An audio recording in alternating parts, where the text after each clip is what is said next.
Hello, this is Dr. Navita Rahul, physiotherapist and early interventionist. ఇవాళ మనం మాట్లాడుకున్నది developmental delay అనేది ఏంటంటే ఏదైతే మైల్ స్టోన్స్ ఏదైతే డొమైన్స్ ఉందో వాటిలో డిలే ఉంటే డెవలప్మెంటల్ డిలే అంటాం.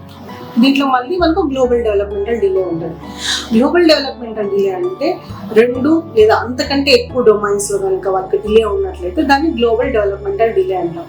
ఈ గ్లోబల్ డెవలప్మెంటల్ డిలే అని ఎప్పుడు అంటాము, డెవలప్మెంటల్ డిలే అని ఎప్పుడు అంటామంటే చిన్నపిల్లల్లో ఓన్లీ నడవడం పాకడం దీంట్లో డిలే ఉంది అంటే ఒక్క డొమైన్స్ మనకు 7 ఉంటాయి.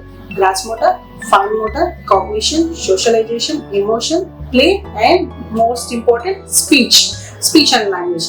ఈ డొమైన్స్ లో అంటే ఒక్క డొమైన్ లో మనకు డిలే ఉందనుకో ఈ డెవలప్మెంటల్ డిలే అంట. అది మల్టిపుల్ డొమైన్స్ అంటే 2 లేదా 3 లేదా దానికంటే ఎక్కువ ఉంటే కనుక గ్లోబల్ డెవలప్మెంటల్ డిలే అంటాం. ఈ మధ్య కాలంలో మనం పిల్లలు లేట్ గా నడవడం కానీ, క్రాల్ చేయకపోవడం, లేకపోతే వాక్ చేయకపోవడం, లేకపోతే 2 years వచ్చినా ఇంకా సైడ్ వాక్ తొడడం, లేదా క్రాలింగ్ అనేది 8 months అటెండ్ అయినా కూడా ఇప్పటి వరకు ఒకవేళ 2 years బేబీని మనం చూసినట్లయితే 8 months కి క్రాలింగ్ అంటే కరెక్ట్ టైంలో క్రాలింగ్ అనేది అటెండ్ అయినా కూడా మనకు 1 year అయినా 2 year అయినా వాళ్ళు నడవలేకపోతున్నారంటే అది మనకు డెవలప్మెంటల్ డిలే అని అర్థం. ఓకే, దీనికి మనం ఏం చేయగలుగుతాం? అశోక చైల్డ్ డెవలప్మెంట్ సెంటర్ లో ఎటువంటి థెరపీస్ అనేవి ఉంటాయంటే మనకు movement analysis education status, that is మేస్. ఇదేంటంటే అడ్వాన్స్ కాన్సెప్ట్ అనేది మనకు ఫిజియోథెరపీ వరల్డ్ లో ఉందండి. దీన్ని మేస్ అంటాం. ఇది మనకు ఇంటర్నేషనల్ కాన్సెప్ట్. ఇది చేయడం వల్ల ఏమవుతుందంటే చిన్నపిల్లల్లో చాలా వరకు చేంజెస్ అనేది తీసుకురావచ్చు. మనకు ఈ ఎక్సర్సైజ్ చాలా సింపుల్ ఉంటాయి కానీ మనకు వితిన్ 3 months లో డెఫినెట్ గా చేంజెస్ అనేది కనిపిస్తుంది. ఈ మేస్ అనేది ఏంటంటే డెవలప్మెంటల్ డిలే ఉన్న పిల్లలు చాలా వరకు బ్యూటిఫుల్ గా చేంజ్ వస్తుంది. మనం అనుకున్న గ్రాస్ మోటార్ లో కనుక ఫైన్ మోటార్ లో కనుక డిలే ఉన్నట్లయితే మేస్ అనేది చాలా వండర్ఫుల్ గా వర్క్అవుట్ అవుతుంది. వెరాస్ స్పీచ్, విజన్, ఇంకా ప్లే, సోషియో ఎమోషనల్, కాగ్నిషన్ లో డిలే ఉందంటే మనకి దానికి సంబంధించిన థెరపీస్ అనేటివి వేరే ఉంటాయి. స్పీచ్ అనుకోండి, స్పీచ్ థెరపీ ఇవ్వాలి ఉంటుంది.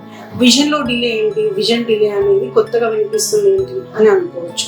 విజన్ అనేది ఏంటి అని అంటే మనకు చిన్న పిల్లల్లో చూస్తూ ఉంటాం ఐ కాంటాక్ట్ లేకపోవడం, అది కొంచెం పెద్ద అయినాక చూస్తున్నాం. వేరస్ మంత్స్ బేబీస్ లో విజన్ ప్రాబ్లం అనేది ఎలా కనుక్కోవాలి, ఎలా ఉంటుంది?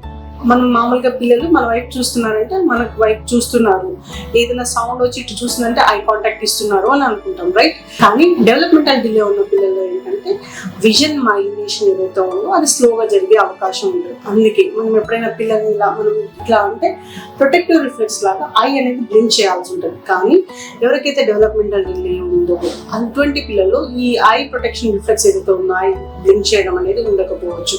సో అలాగే వాళ్ళకి విజన్ అనేది తక్కువ ఉండొచ్చు. సో ఈ విజన్ ఇష్యూ ఉన్న పిల్లలకి మనం విజన్ థెరపీ ఇచ్చినట్లయితే చాలా బ్యూటిఫుల్ చేంజెస్ అనేవి కనిపిస్తాయి. ఎందుకంటే 0 to 3 years అనేది మైలినేషన్ కంప్లీట్ అవడానికి టైం తీసుకుంటుంది. 75% అనేది బ్రెయిన్ ఎలా గ్రోత్ అవుతుందో సో మనకు ప్రతి ఏరియాలోనూ ప్రతి డొమైన్లోనూ మైలినేషన్ అనేది అక్కడ జరుగుతూ ఉంటుంది. అందుకే మనకు విజన్ డిలే ఉన్నట్లయితే డెఫినెట్ గా విజన్ థెరపీ అనేది చాలా వండర్ఫుల్ గా హెల్ప్ అవుతుంది. స్పీచ్ థెరపీకి స్పీచ్ ఎలానో విజన్ కి సంబంధించి మనకు విజన్ థెరపీ అనేది అవైలబిలిటీలో ఉంటుంది. విజన్ థెరపీ అవైలబిలిటీలో ఉన్న ఏకైక centre Ashoka child development centre. Thank you.